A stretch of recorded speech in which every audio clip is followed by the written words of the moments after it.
session. As always, I'm your professor, Allison Danger, and I'm very, very excited for this week's guest instructor.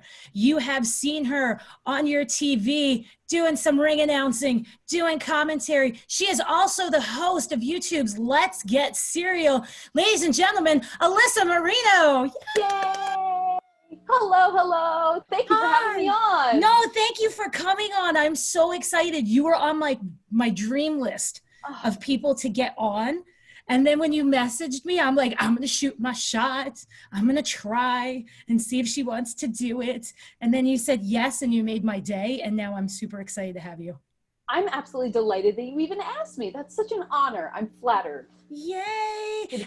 And so you're hanging out in my old hometown of Philadelphia right now, huh? How's pandemic treating you? Pandemic has actually been, I'm a very interesting person in the fact that I just can't not be busy. So I will create things to make myself busy. So I have been thriving on to-do lists on a daily basis. I'm like, oh, you better make sure you walk today. Take a little walk. I know you guys were talking about languages last time. You and Marty Bell and Allison Kay were talking about doing Duolingo and doing different languages. So I've been learning Spanish and Arabic. Whoa. Yeah, so I've been doing that. I've been reading a lot. I've been, of course, watching a lot of wrestling and just kind of enjoying the time, just being with family and really just trying to keep my days as loaded as possible. I started doing voiceover work. So I've been doing that. That's been really cool, just kind of freelancing with that. It's been really fun. That is amazing. Like, I would love to do voice acting. I don't know if I have the voice for it, but it's something like I really like and I'm fascinated by. And by the time this comes out, you'll have heard my story with Nicole Savoy of meeting the voice actors Troy Baker and Nolan North. Oh, are you familiar with them? Troy Baker sounds familiar, but I don't know the other one. He is all sorts of hipster hot.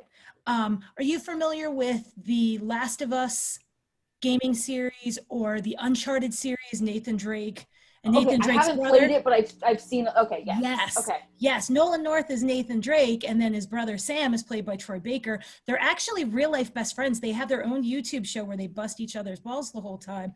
But I got to meet them before the pandemic shut everything down, and they're so nice. Nolan North is hilarious. He actually made a little video to my husband, and he called him Daddy, and it was kind of confusingly hot. I don't know. Okay. It's weird. I'm weird.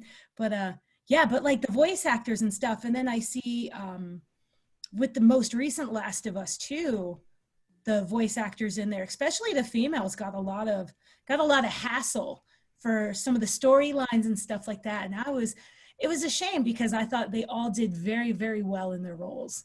But I love it. There's such a beautiful, unique art to it. The PAC Theater in LA was running a kind of distance learning class to kind of study up on it and learn kind of just like a beginner's class of how you would get started in it, learning to do commercials and promos. And then we actually did a bit about animation and video games. So it was really cool to kind of get that little bit of a foundation that I felt like kind of set me up to feel solid in it.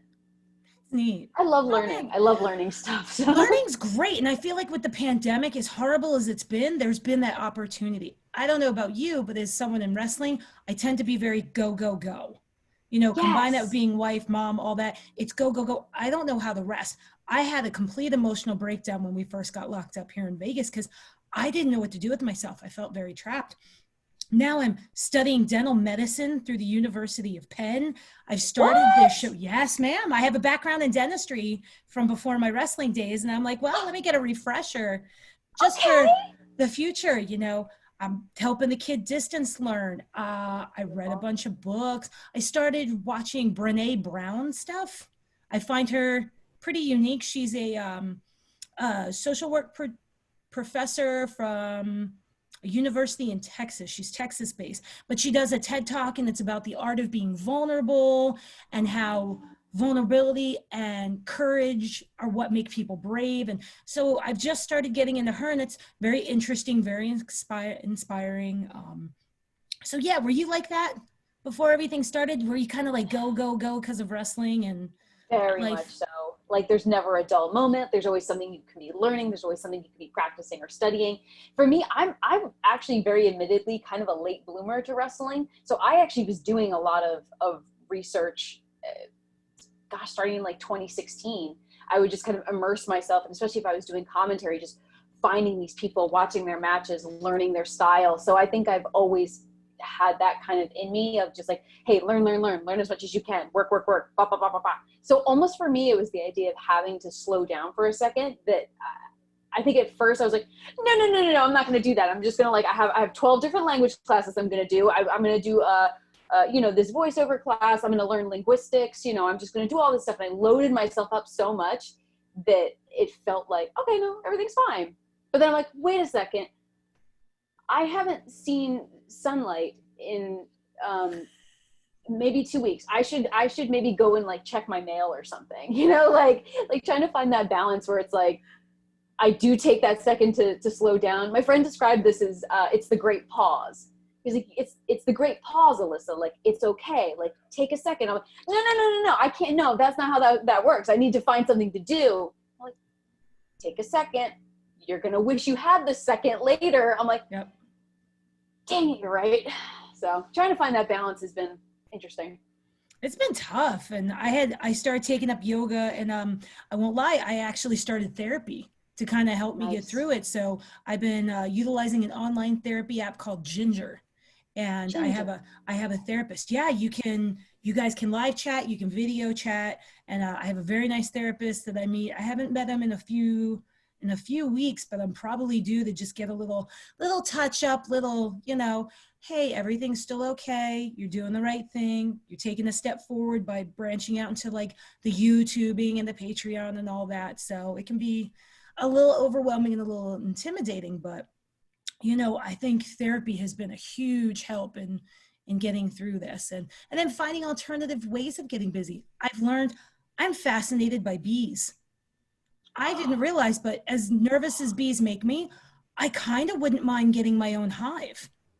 Vital to our ecosystem. Right? Have you seen Netflix's Unwell? Oh, okay. So I have not, but I had a friend that was telling me about it, and they said it's like, I need to watch it. Yes. They have a whole episode on bee venom therapy. Wow. And it really got me interested in bees. The saddest thing about the bee venom is like when they do the bee sting is it's honeybees, so they die. And I'm like, well, I don't know if I would want to do that. I'm always searching for a way to get my brain better. I'm always trying to find my way back to wrestling. And, at some point I got to admit, physically, I probably am not able to do anything outside of like a coaching training role or managing role. But I think, wonder if this bee therapy would work. But then I think about, but every time I do it, a bee's going to die. And like, we need to save the bees. So we need to save the bees. What do we do? But then if I get my own hive and I'm raising my bees, there's a lot of gray area, but right now I'm not comfortable with it. But I highly recommend watching that series, especially for the bee therapy episode. That was really a good one. We did a whole Let's Get Cereal episode where we talk about the fun facts about bees and about honey and how honey has pinosembrin in it, which actually helps brain function. It's like really amazing stuff. So okay, I'm going to ask you something with being a bee. Now, you're a vegan, correct? Or are you vegetarian? Okay, here's the thing. Okay. Definitely vegetarian. Okay. I try to be vegan, but I don't feel comfortable identifying myself as a vegan because I definitely like stuff like cereal. Like I know I'm going to be like, I kind of just am going to eat this cereal, Okay. So I try to be at least aware of it. Definitely vegetarian I can say that with full confidence, but vegan's tough. So what are your thoughts on honey? Because I know sometimes vegans will do honey and some feel that it's not the right choice for them. So I'm curious to your thoughts on that. So for me, I feel like if it's like you never know for sure, like the ethical treatment of an animal, and some people do it strictly for ethics reasons. Some people are just like, I just don't want anything that has anything to do with an animal in my body. I never had a problem with honey. I felt like it was a byproduct of bees. Kind of like how I felt like like wool of a sheep. It's like, but again, like how well are they being treated as part of that industry? So that's where it gets a little funky. I don't know. I didn't ever have a problem with honey. Oddly enough, there was a beer that I really liked that I found out that they used carmine in it, which, if you don't know, carmine is a natural food coloring that comes from ground up beetles. And at the time, I was carmine's in a lot of stuff, guys. Hate to break it to you. A lot of the stuff you eat has ground up beetles in it. But I remember looking it up, and at the time I was very much like, yes, vegan, vegan, vegan, vegan. And I stopped drinking the beer, and it was really delicious. It was called Schofferhofer. It was a grapefruit ale or something like that. It was delicious. But because of that, I felt like weird about it. I don't know. Oh, because for those that don't know, you have actually been very helpful on my journey to vegetarianism. And we love to talk about recipes. I know, but, and I it's so funny because like, you'll Instagram something and I'll be like, girl, tell me about this. Okay, what can I do with this?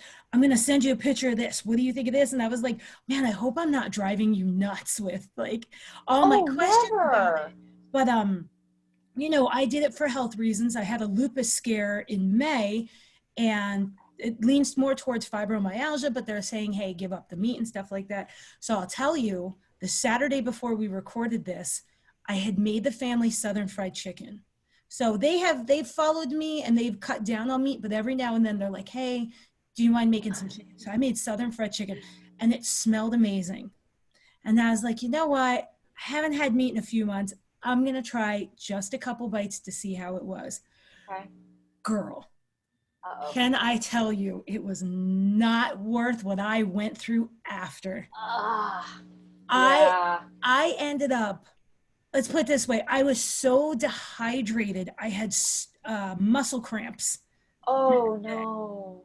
And I ended up taking 2 naps the next day. I was so sick. I'm like, well, guess what? Yeah. Chicken's not going to be my jam anymore. And I just got to be like, okay, oh, well. But sadly, it's like, I think you have to go through those negative experiences to be like, oh yeah, for sure, this isn't my jam anymore. Yeah. For me, it was weird. Like, I have Hashimoto's disease. It's like a thyroid condition. Okay. And I noticed that after going more of a vegan diet, my levels were a little bit better. Of course, it's not like a cure-all or whatever, but I did notice that it had an impact on my personal health levels, and that was just a really interesting thing, that it had kind of an impact on that. So it's really weird. I mean, food is such an incredible science to our bodies, so it blows me away. And it's surprisingly polarizing with some people. Yeah. Like, some people are just like, hey man, eat what you eat and do your thing and everything's good. And sometimes people just want to fight about it, and I'm like, on both sides. Yeah, I'm not going to fight with you, man. You do you. I'm going to do me. This is making me feel better. So, but I've gotten very, very creative. I did fall into the trap of, when you first start, eating a lot of carbs. Yep. And so, and I don't know about you with the pandemic, but I got real good at making bread. Real good. I love bread, and I haven't made it yet, because I know once I do, it's over for me. Because right now it's like, I don't trust myself to have bread in my apartment, but it's like, I'm in an Italian household where there's always plenty of like good bread. So I'm like going crazy on it, but like, I know I just don't have self-control with bread. Yep. So I think if I could make it, it would be lights out. It would not end well. I'm the pretzel queen. Pretzels, I love pretzels. I can make these soft pretzel knots that would make, oh my God, even Wawa cry. And I love Wawa. I miss Wawa so much. I know. Wawa, can Wawa please come west? Please, Wawa. Please. So I don't know if he ever told you, when you worked with my brother, I don't know if he told you that our dad was the milkman for the original Wawa plant in Media, Pennsylvania. Our dad he did was not. The milk pasteurizer. And so when I was growing up in the 80s, the whole thing was, well, your mom messes with the milkman. Blah, blah, blah, blah. And I'll be like, well, so does yours. And my dad said, what's up, girl? Oh! My dad's a milkman, but he Dad's a milkman. took us to the plant. We would actually hang out there, and they had a refrigerator full of nothing but chocolate milk. I gotta tell you, it was like, for a little kid, it was the coolest thing ever to go to the actual dairy, watch them do their thing, knowing at the end I was going to be able to go crazy on the chocolate milk refrigerator. Man, those are different times. I know. Such a different time. So I love Wawa though. I do. I miss it. It's the one thing I miss. I would move back east for that. Just for Wawa. Everyone's like, you got In-N-Out. And I'm like, In-N-Out's trash. Even when I ate meat, In-N-Out's trash. I'll put it out there. Come at me. Come at me. You're no Five Guys. You don't put vinegar on your fries. Pfft. Thank you. I love vinegar on fries. Me too. Boardwalk style fries. And it's got to be malt vinegar. Malt vinegar, of course. Yeah, it's got to be malt vinegar. Yeah. Absolutely. Oh, and it's got to be like, can't be like McDonald's fries. You can't put vinegar on that. Oh, absolutely not. We used to get, so Jersey Shore was, being from Philadelphia, we always went South Jersey for vacations as a kid. So I grew up getting like the Boardwalk crinkle cut, really thick French fries. And you would just like slather them with malt vinegar and eat them with a fork. Oh, so good. That's why I like salt and vinegar chips. So unpopular opinion. I know. So do I. And the local Winco, to me, has the best kettle cooked ones. Ooh. And it's like $1.50 for a big bag. And I'm like, I will eat these till my mouth hurt. I grew up on salt and vinegar, everything. I like making salt and vinegar kale chips. It's one of the few ways. I've never thought about that. Take your kale, break it up, get rid of those stems, take it with a little bit of olive oil, a little bit of malt vinegar, little kosher salt, bake that 350 till it's crispy. I will eat it hot, and I will eat that whole bag of kale. It's the best way to eat kale, because kale is a tough vegetable to get down. It's a bit on the side, but yeah, salt and vinegar kale chips. You're welcome. Thank you. Ugh. That's what I'm here for. Thank you, Professor Danger. That's what I'm here for. I'm all about them. I'm all about recipes and expanding knowledge and learning knowledge. So yes, thank you. Speaking of being professor, this class is technically women's Herstory. At some point, we're going to get to it, right? Yeah, 100%, 100%. What I'd love to know is, we've got that Philadelphia connection. You're from there. I'm from there. What got you excited about wrestling? So it's actually funny. I told you I was a late bloomer. So I grew up as a little kid. Maybe I was like 5 or 6, and I would watch with my great grandfather highlights of like The Undertaker and Ric Flair, and that was like what got me in. And I noticed when I would watch segments with The Undertaker, I was more creeped out and had more of an impression made on me by Paul Bearer than by The Undertaker. And I was like, oh, okay. There was something about, I did a lot of musical theater growing up, so there was something about kind of the theatrics of everything that really kind of pulled me in.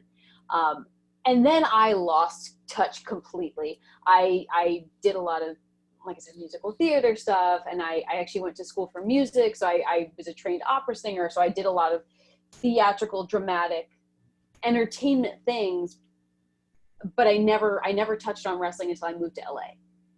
I moved to LA, and my roommate was watching Monday Night Raw, and I'm like, hold on, this is still, oh my God, wait, this is still on? Like, because all I knew, I was so out of touch. All I remembered was watching it as a 5 or 6 year old. And I'm like, wait a second. And I sat down and I was hooked. And that was it. And it was something where as soon as I got that taste of it again, I was like, oh, okay, well now I'm ravenous and I need to find everything. So then starting to go to local shows out in California, and it was at that point, the same roommate, it was his birthday. So I actually got him and I a one-day tryout at Santino Brothers to basically do like a, let's get in the ring, let's bump, let's roll, whatever, And it was really, really hard. and shortly after that, all like the rolling and the bumping and everything like that, the last portion of that one-day tryout was cutting a promo. And that was the part that felt right. That was where I was like, oh yeah, I like this. This feels good. So I had been thinking of this character because I was working in human resources at the time. And I thought about this character. I was like, wouldn't it be funny if it was like the HR girl and she was just like the bad guy because she just wanted to end everyone's fun. And I cut a promo as Kathy from HR with my little Midwestern accent. And And it went over pretty well. And then maybe a couple months later, it came out that Santino's was going to offer this manager class. And that felt like, oh, okay, like all the stars are aligning. I gotta do this. And one thing led to another, and from there it just kind of kept building and building this love and this kind of desire to learn more. And that's where it all went very quickly too. Very quickly, everything just kind of went. It really did, because I remember meeting you as Kathy Campanelli. Yeah. I popped for because of the Kathy, because that's my first name. I go by my middle name professionally, but my first name is literally Kathy, not short for anything. Yeah. And then I remember meeting you in Vegas, and you're like, yeah, I'm new and blah, blah, blah. And then you go out there and you just commanded the ring as the ring announcer, and you knew exactly where to stand, and you had the perfect inflection. I'm sitting there going, there's no way that she's new. No, she's seasoned. She's seasoned. Y'all are messing with me. And I think it sucks that you guys hid her from us for so long. No, really, she hasn't been around that long. And they told me you came through Santino, which explained a lot, because I have a lot of respect for the Santino brothers. I think they put out some really great talent, and they run a good, they run a tight ship. Yeah, for sure. And yeah, when I met you at FSW, and I was like, I have to bring you to Shimmer, but I think you'd be amazing on commentary, because I don't want to kick Josh Shibata out of his job, because I love Shibata. Love Shibata. You know, Shibata is pretty much family at this point. So like he comes to town, and we're out for ramen and all that stuff. And yeah, I love when he comes. I did commentary with Shibata, and it was honestly so enjoyable. Oh. Like, what a pro. So much fun to work with. He's great. Yeah. And he dresses well too. So if I could create my own promotion tomorrow, my commentary team would be you and Lenny Leonard. Lenny Leonard! Right? I love Lenny Leonard. Honestly, he taught me so much. I did an Evolve seminar, and I like flew to Chicago because I'm like, yeah, why not? I don't know. I have nothing. Like, let's just go. And he honestly was such a wealth of information. What an awesome dude. Yes, 100%. Yeah, I'm on board. Let's do it. When's the show? I don't know. I got as soon as I get a backer, man, you and Lenny are like the first two getting an email. And let's go. And I love Lenny so much. There's a fun story of 2013. We did a show in New Jersey for Shimmer. And it was me, Serena Deeb, and Leva Bates versus the Midwest Militia. And they were opposite. And me and Leva were like, we're in New Jersey. We got to do Silent Bob and Jay. Oh, of course. So she was Silent Bob and I was Jay, because at the time my hair was still really, really long. And I had the hat, but I forgot baggy pants. And I looked at Lenny, and Lenny goes, you want my jeans? And this was when Lenny was heavier. So like I'm in his pants, and we got a belt on, and I'm like, yeah. So I'm like texting pictures going, I got in Lenny's pants, because, you know, Lenny, consummate professional, family guy. That's like the worst joke I could make is I wore his jeans, you know, just a top-notch dude, and you're so lucky to have him in a locker room. Anyone is. But yeah, so that was where me and Lenny really bonded. And now him and I text each other almost every day, usually making fun of Dave Puente, but and we go back and forth a lot about hockey. Also, when we're making fun of Puente is in that text thread, so he's in it all. Transparency. It's transparent. Yeah, that's good. Yeah, well, things are a little heated right now because it is playoffs. And Puente hates the Golden Knights, and I love the Golden Knights, and Lenny just loves to stir the pot. That seems about right. Yeah. I watch sports for the mascots, so if there's a good mascot, like I'm lucky with Gritty, and I'm lucky with the Fanatic. That my hometown's got some really good mascots, but that's pretty much what I'm there for. Gritty is crazy. Gritty is Philly, though. Like, come on. Is, yeah. Gritty is the heart and soul of Philadelphia. I remember that came out. I go, oh, that's rough. That makes perfect sense. Exactly. It's like, oh, yeah. We're the same people that kicked Santa out of a football stadium, you know, like just boot him out of town. So it's what we do. Philly. That was one thing my husband, being from Europe, had a hard time dealing with was, you know, as I grew up as a Flyers fan, and I played ice hockey for 2 years, and my coaches were like big Red Wings fan, and it it would break down a lot because of the 97 Stanley Cup finals. And it's to the point where I always have my Golden Knights stuff on. I'm always decked in something Golden Knights. I mean, I bleed the black and gold. But I'll see somebody walking by me in a San Jose hat, and I'll be like, bruh, how you doing this year? And then my husband will be like, can you stop like you just not starting stuff? Or, you know, when I worked in certain jobs and someone would walk in a Yankees hat, I'll be like, you can just go. And then we'll laugh about it. But it was always like a big icebreaker, you know, you rib them, they rib you, everybody parts friends, you know, as friends as you can be with a Yankees fan. But sure. It's like a Philly Jersey thing where it's like, oh, I'm from Philly. Oh, I'm from Jersey. Oh, I'm sorry. Yeah. Be like, oh, do you know how to pump your own gas? No. Good luck to that. Yeah. See ya. That's so weird to me. With the love. Jersey. With love, you know. But yeah, he's like, why do you just randomly pick fights with people based on like a hat they're wearing? I'm like, because it's sports. And the nature of the beast, right? Right. This series that Vegas had with the Chicago Blackhawks, which Shimmer being Chicago, there was a lot of chirping going on with my Chicago and Shimmer peeps. And I wore the same outfit every day. I sat in the exact same spot. I had the same snacks. And my husband goes, you're that American football bro. And I just looked at him. I go, if you cursed the team, you can sleep on the couch tonight. Okay, because right now, Golden Knights, you and the kid. Nah, maybe the kid. Golden Knights. You're right here, right now. The more you talk, the lower you go. Yeah. That's that we can maybe put above you, or just like your rankings falling. Yeah. So that's how we bust on each other. But yeah, that was definitely very weird. And I remember being in Germany and Rust, Germany at Europa Park. And damned if somebody didn't walk by me with a Golden Knights shirt. And I'm like, bro, hey! I'm like, go Knights, go. Yeah, I got super stoked for that.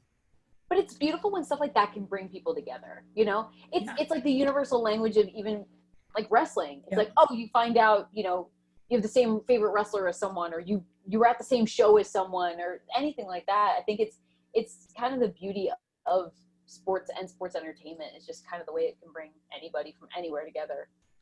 Oh, I love it. So let's circle back. So you saw Paul Bearer on Raw. Yes, because I'm a digressor. I don't know if you've noticed yet. I can go off like Never. So Paul Bearer, did you ever get the chance to work with him? Because I know he did some stuff with championship wrestling out there. Yeah, it was before my time. So we have the PP3 Cup in his honor as a memorial to him, but I did not have the pleasure of working with him. I didn't get to work with him, but I did a few shows that he was on. He was so nice. So sweet. Yeah, that was a painful loss to have him go. But so you saw Paul Bearer. Were there any females that caught your eye that made you go, ooh, I like her style. I like how she does this? So what I actually started doing was, and this is actually after I had kind of started formulating the idea of Kathy from HR as a manager. She actually ended up in Santino's. It was like kind of a GM character, was Right to Censor and Ivory. And I really took a lot of that kind of inspiration and watched a lot of their promos and how she presented herself. And I was like, yeah, okay, yeah. And to the point I would even do like, I had a white shirt, and it was actually really funny. I would always wear the same like ribbed white t-shirt that said on the collar of it, it said "Killing It" in like cursive. I was like, yeah, killing it. And I would wear a black blazer, my black pants, and that would be like kind of my go-to outfit, because I just wanted to kind of pay like a little tribute to that with like the white top and the black bottoms. I was like, yeah, this feels good. And that was honestly, my main inspiration. I mean, of course, like Sherry Martel, like you can't not. Yeah. Look I mean, Sherry's a given. Of course. Yeah. So, but yeah, I think that I was kind of trying to like weed through and find that inspiration for the people you wanted to hate because they followed the rules so hard and manipulated the rules in a way that served them. Yeah. So that was my go-to. I love that gimmick, and I want to find some old footage of that Kathy from HR. That is hilarious. And I feel like with today's social climate, Like Kathy from HR would be like the biggest heel this side of like when Vicky Guerrero with the excuse me. Yes. Oh my God. It's Every my time I dream. listen It's to my the dream excuse feud me, right now. I'm like, I just want to have a battle of the mics with Vicky Guerrero right now. oh my gosh. I love her. So good. Yeah. So good. So good. Yeah. But it was funny. I think that like with the idea of managing, I think that was what felt right. It was like the whole, playing the character. And then when I started working at Championship Wrestling from Hollywood, it was right around the time I hadn't even finished the manager class yet. But I basically always bring your gear and always be prepared for everything because you never know what's going to happen. I had gone to a TV taping and maybe I had work the night before. So I had my work uniform, which is like a really nice, like button-up blouse in my car. And one of the producers on the show was like, hey, we're going to do like an audition. So like I had been there to set up the ring. I just kind of like showed up and I was in like my grubby, like, jeans and a t-shirt. And they're like, hey, like, do you have anything like that you can change it? Like anything you can wear? Cause we want to try you out like as an interviewer. I was like, actually, yes. I ran out to my car and my heart's like, oh my God, what do I do? So I ended up putting on my work blouse and I did this little like back and forth interview and they gave me like a gist of like, oh, okay, say this. And okay. And I said this and I did, did the thing. And I had it in my head that maybe I would be able to somehow get promoted to Kathy from HR. So I kept the name Kathy. I was like, okay, like the interviewer, I'll be Kathy, the interviewer. And it was funny because the more and more I did the interviewing and the more I started to kind of get my feet wet with commentary, the less I found myself wanting to do this manager role. Because it felt like it was so, I never knew how to navigate it. I was like, well, if I want to do commentary, but I'm trying to do more play-by-play and I'm not trying to do commentary as Kathy from HR, how do I balance this? And does the audience know that when I'm now, yeah, and it's just my head would spin. So I just kind of like separated myself more and more from the HR role and I started doing more on the commentary side. And it was just really interesting trying to navigate all of that. So when you do commentary, do you prefer play-by-play or color? I usually do more play-by-play. I think for me, I like to convey the drama. So I might not say, oh, and he, takes a big suplex. But I'm like, oh my gosh, and his back collides with the canvas. I'm trying to more paint a picture than tell you move name by move name, but it's a balance. I think that that's just always been kind of the beauty of it for me, where it's not completely black and white of play by play, but I'm telling it to you in a colorful way. Gotcha. Do you ever have that crystallizing moment where you're on commentary and you have a partner, especially when it's a new setup, and you guys just look at each other and it just flows? You guys aren't stumbling over each other. You got that back and forth. Oh, I love that. I got that with Lenny. The very little time that Lenny and I've been together, it's just been like so cohesive and it just makes me super duper happy. I love that. There is a magic to that when you kind of get into the flow with someone. Actually, I feel like Christian Cole or Joshua Shibata were the two that kind of had, I think, the most rhythm together. Okay. And that was honestly so much fun. So much fun. It's funny. I haven't been able to do, I'm trying to think now, but I don't think I've done any commentary with female commentators. Really? I've only ever worked with male commentators. Okay. Huh. Well, now I want to fix that. I know. And I like it when it's two guys. I like it when it's two girls. I like it when it's guy and girl, particularly when there's a female match. I definitely want to see a female perspective there, because women's stories for so long have been told through the eyes of male writers, the eyes of male agents. They've been built with the hands of male coaches. And then they've got male commentators, and it's great because it's helped us get to where we want to be. But for me, I want to hear that female voice, like when Beth Phoenix jumps on there, or Renee Young would get in there. I love that. I love that. That makes me happy. I want to hear that stuff. I want to get more. Um, so it's really not, you know, who is like a dark horse on commentary is Allison Kay. Yes, She's I was just gonna say, she's a hoot. Love it. so great because it's she she's so she's so confident and she brings so much of her character to everything that she does, and I love that. And she's funny, she's witty, she's such a great flow. Yeah. And she understands the importance of the balance of being Allison Kay, but not destroying or tearing down what she's commentating on or turning it into all about her. She knows how to work at that. The commentary flows and everybody stays focused on what they're supposed to focus. And she hits her roasting lines and her savagery, but she never steals that thunder from anybody. She just enhances everything that she commentates. And I would love to see her doing more. I've actually gotten to commentate with her and I was like, this is so much fun.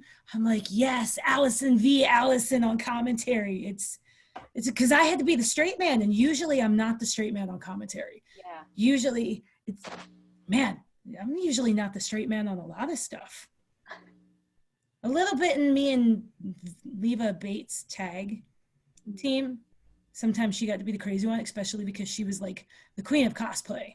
Oh, yeah. She just shared that with me so much. But yeah, it's not often I'm the straight person. Like when me and Sarah Del Rey were a tag team, Sarah was the straight person. Oh my gosh. I used to just be like, there's nothing I can't get away with because I will literally just hide behind Del Rey. I'm just going to stand behind her. Bye. Yep. And she's like that big, strong dog, and I'm that barky little chihuahua that's like, and yeah. It's true. You got an enforcer and you got the yippee yippee. That was me. I was the Yippee. yippee. I'm the yippee yippee. Oh, I love dogs. And honestly, you know who I was really I enjoyed a lot on commentary was Veda Scott. Okay, For, yeah. AEW. I loved her commentary. I thought it was so much fun. I think commentary is where she belongs. I think that is her calling. I have encouraged her in the past to stay with commentary because I think she's good. Her and Lenny. Yeah. Lenny, again, get a big shout out, but her and Prazak, when her and Dave Prazak do commentary together, it's good stuff. It's good. Mm-hmm. Yeah. So, but it's nice to see more females getting more national exposure too. Oh my gosh, yes. Yeah.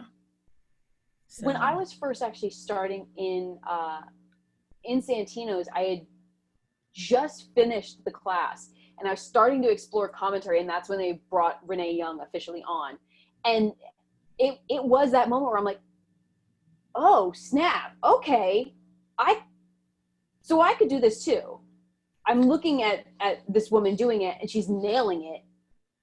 I want to do this. I can do this. And that was such an inspiration for me as someone that was like, should I not? I don't feel like I know enough. I don't feel like I can do it. And I doubted myself a lot, and watching her do it and just kill it so ferociously. Like, what a huge inspiration that was.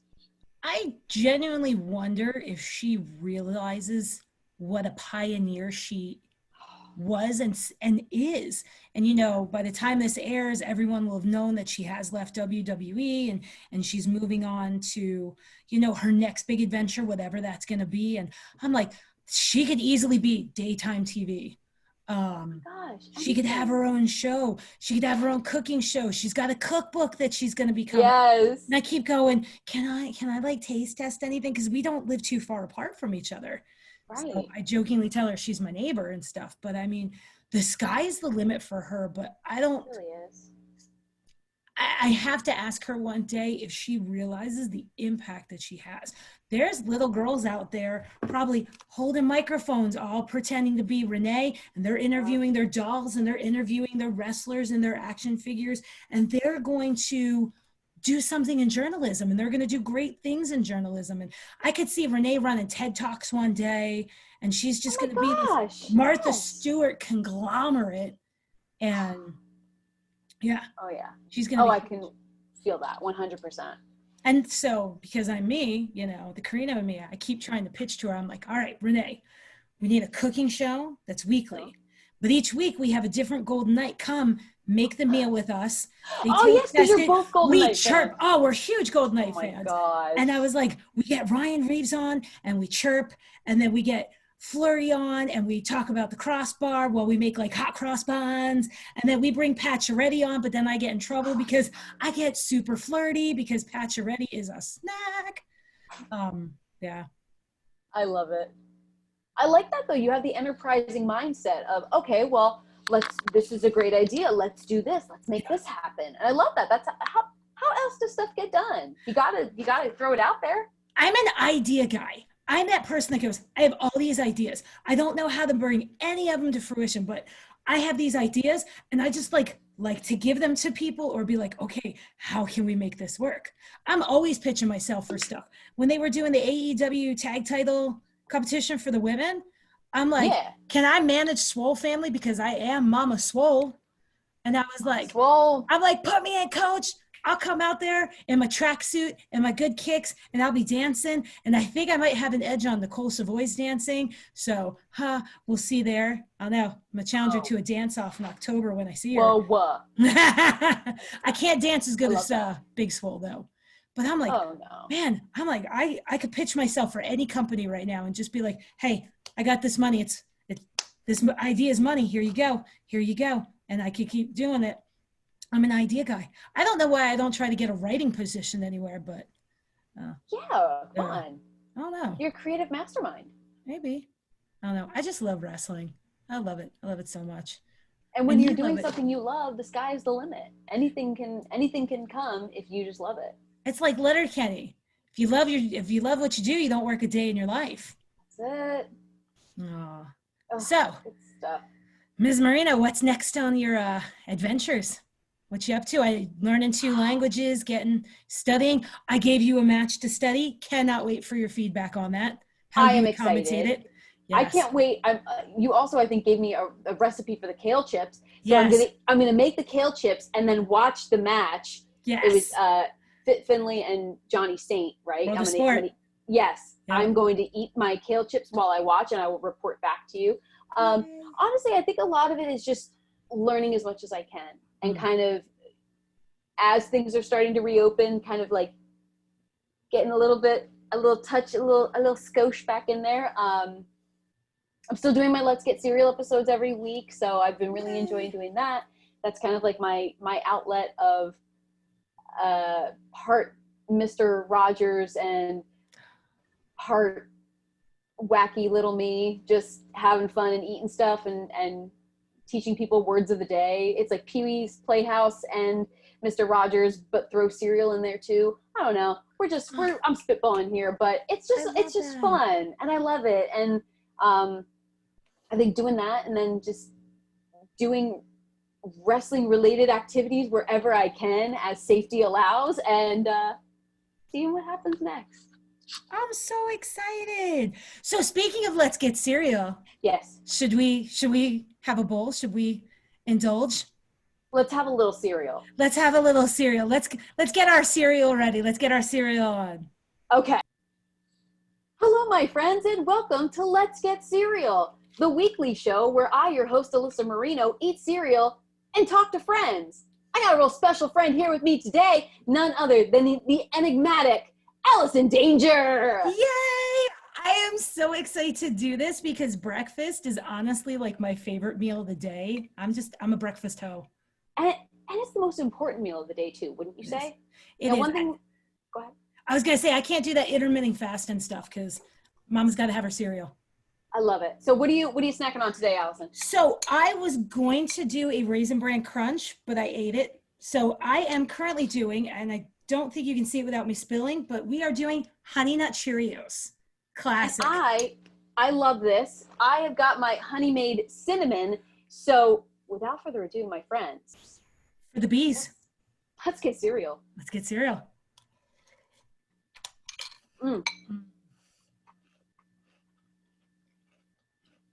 Have you dabbled much in the way of cereal mashups? Because I feel like Honey Nut Cheerios with the honey made cinnamon, it's almost like cinnamon toast crunch. I feel like that would be a really good combination. That would be so good. Right? And I'm not super into like real sugary cereals. I like multigrain Cheerios. I like the Honey Nut Cheerios, Frosted Flakes. Though, number one, Lucky Charms. If I'm going to go sugary and I'm going to go classic, I am going to crush Lucky Charms. If they're in my house, they don't last a week and they don't share very well. So you may be intrigued because we were talking about the importance of bees earlier. We were talking about, kind of holistic medicines and the use of bees in healing and how important bees are. I did an episode of Let's Get Cereal with Lucky Charms honey clovers. Okay, it's amazing. I talked about bees and honey and all that good stuff, but the cereal itself, what I liked is that it wasn't too sweet. The actual bits themselves weren't overly sweet. They were very subdued, very subtle. And then the actual marshmallows were what added to the sweetness. So I think that might be a very nice next cereal for you to try. I think I am going to try that. I like it so much. Alyssa, I can't thank you enough for this. This has been an absolute delight. I mean, it's just, this might be the most we've actually like really gotten to sit and chat since we've met. I love it. I love it. You left the West Coast pretty quick after I met you, and I'm like, no, but yes, go, but no, I want you back. Yeah, so I'm looking forward to having you back at some point, and when I start my own company, because I got rich or somebody wants to help me out, you and Lenny have a job. I'm ready. So, well, I'm going to give you a chance to talk about what you got going on. Plug your social media. You got this camera, this is the only camera. Go. Oh, well, okay, my friends, you can catch me every Saturday at 3 p.m. Eastern, 12 p.m. Pacific with new episodes of Let's Get Cereal. You can check it out on my YouTube channel, or you can go to my Instagram, which is AYY_Marino, A Marino. I'm the same thing on Twitter, AYY_Marino. I don't tweet that much, but when I do, it's usually about junk food or Muppets. Yeah, YouTube. Oh, and I have t-shirts now available on belowthecollar.com/Let's Get Cereal. So if you want to support the Cereal Thriller, which I always give you credit for because you gave me that nickname, you nicknamed me the Cereal Thriller. You are the Cereal Thriller. I love you for it, and yeah. Let's get one of them t-shirts now. Yay! I'm so excited. Thank you so much for spending your afternoon with me. You are fantastic. I love you. I miss you. You guys, I say this every week, wash your hands, wear your masks, love one another, and stay tuned for our next episode of Women's Herstory with Us in Danger. Have a great one.